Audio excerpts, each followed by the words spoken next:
Hello, my name is Sheila Arrett, and I'm an infant and early childhood mental health consultant at Children's Resource Center. Today, we'll be talking about strategies for helping children who tend to be more shy engage with others around them. We are all born with different temperaments. Some, from the very get go, love to be around people. As infants, they might coo, smile, and wave at anyone that comes near them and not mind being passed from adult to adult, whereas others might be um, like to be with their caregivers more and become upset if introduced to a new adult, or become overstimulated with a lot of people around and noise and activity.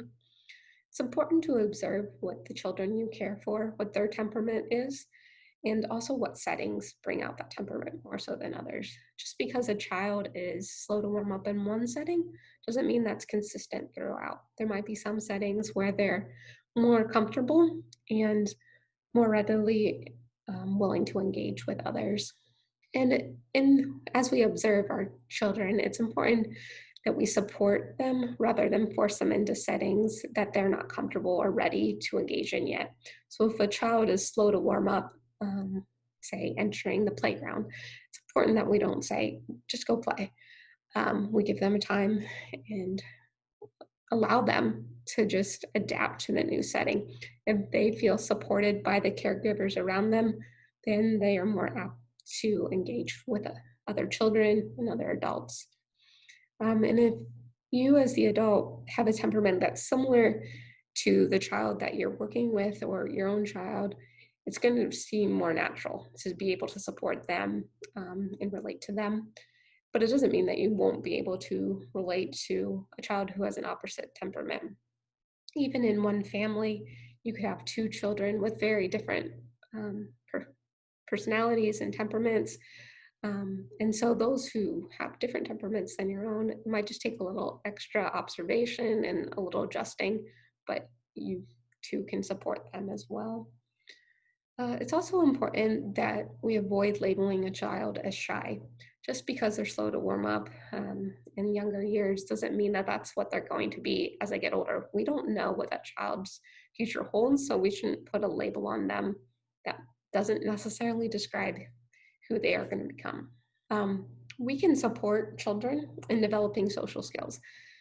So children may enjoy just playing with one or two kids, and that's okay. They don't have to like being in a big group. The important thing is that they are building those social skills. And even if a child prefers to play by themselves or in those small groups, it's important that they do build those social skills because regardless of your preference and temperament, you're going to have to interact with others throughout your life. We all have some sort of interaction with others. So it's important that they learn those skills from an early age. And we can help support these social skills development for children who are slower to warm up in several ways.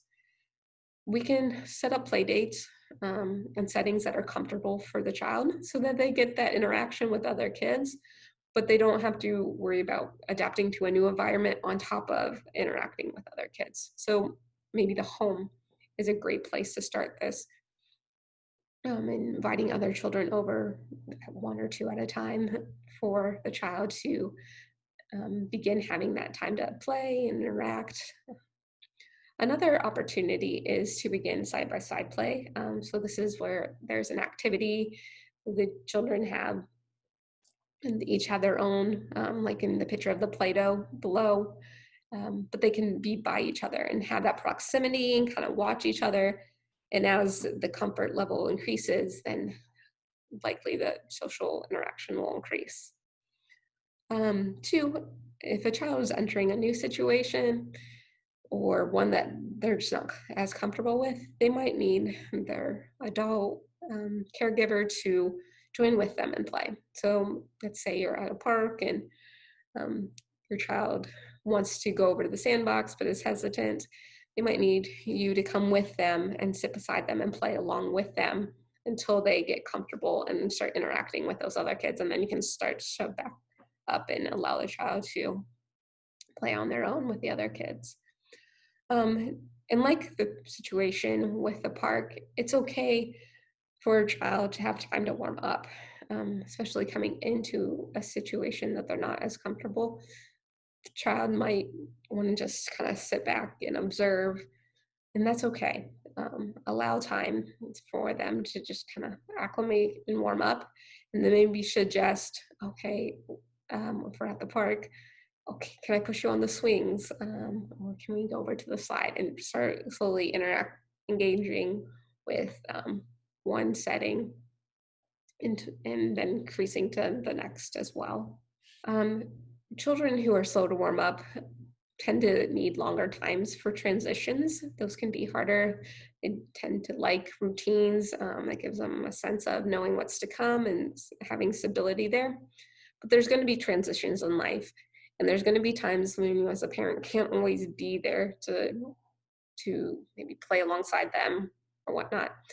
So when those transitions are coming up, it's important to talk about ahead if possible, and telling them what's going to happen as much as possible, giving them those details. It's also important to talk about the emotions.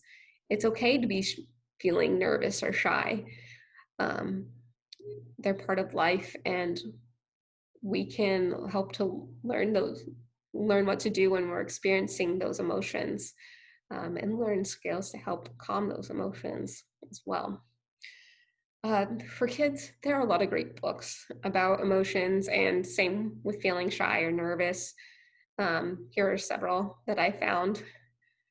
Or you can also make a social story, one where you develop the story yourself and can make it adapt to this the situation that your child's going to encounter, whether it be starting a new school or moving to a new place.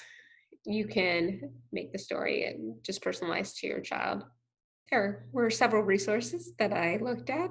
0 to 3 is great for young kids. And also, Penn State Extension has a division called Better Kid Care that has a lot of great resources as well. So, those were two that I looked into. If you would like more information and just resources that CRC has to offer, we have our Facebook page as well as our YouTube channel. And this picture is a little bit old. We have over 90 videos on social and emotional topics now. Feel free to join us there and check out what we have to offer. Thanks for watching today.